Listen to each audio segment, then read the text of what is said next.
Kasi sabi nila ate, yung nagdadala ng cellphone habang naliligo, ayan na nga, wala pa yan suklay, pero maganda pa rin. Sinong sabi ng alat? Kasis. Ha? Maalat daw ako at mapakla.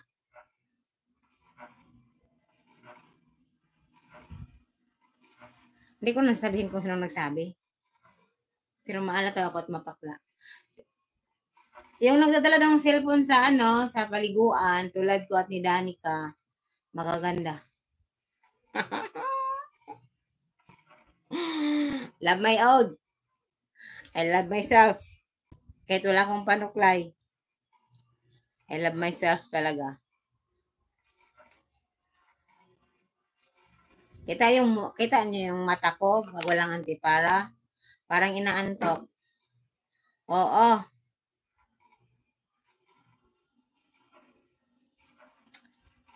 Pabayaan na. Alam mo ate, alam mo yung ganon, baka may pinagdadaanan yun. Intindihin na lang natin. Mataba ako, ang lamok. Di ba?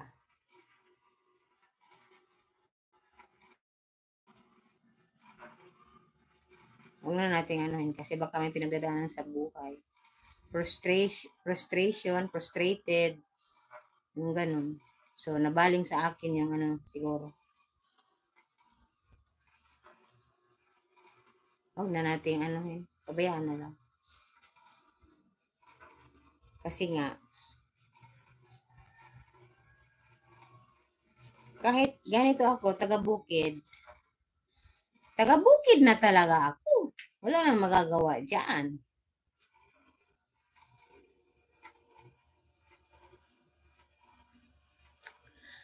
Babayaan mo, pag yayaman ako, hindi na ako kakain ng tuyo. Para hindi na at mapakla. Kakainin ko mga sausage, tingnan mo, kula talaga akong panuklay. Sausage, mga karne, gulay. Yung gulay na mamahalin ha. Huwag yung kangkong at malunggay. Kasi lagi ko nang kinakain yun. Pagka sabihin na naman, kumakain ng kangkong parang kambing. Oh. Huwag na, inunahan ko na para hindi ako sabihin kambing.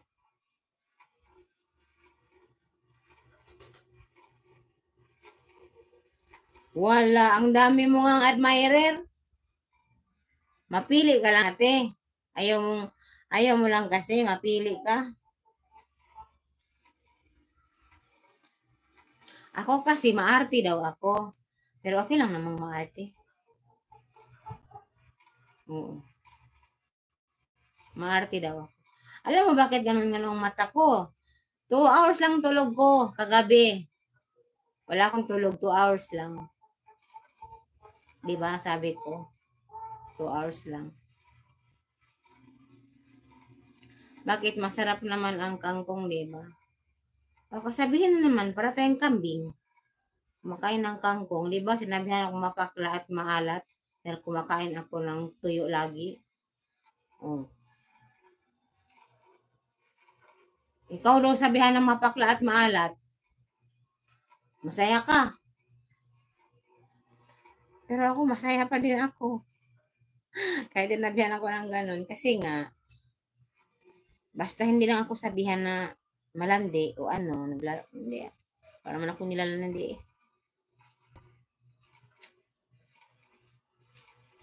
Okay na yun.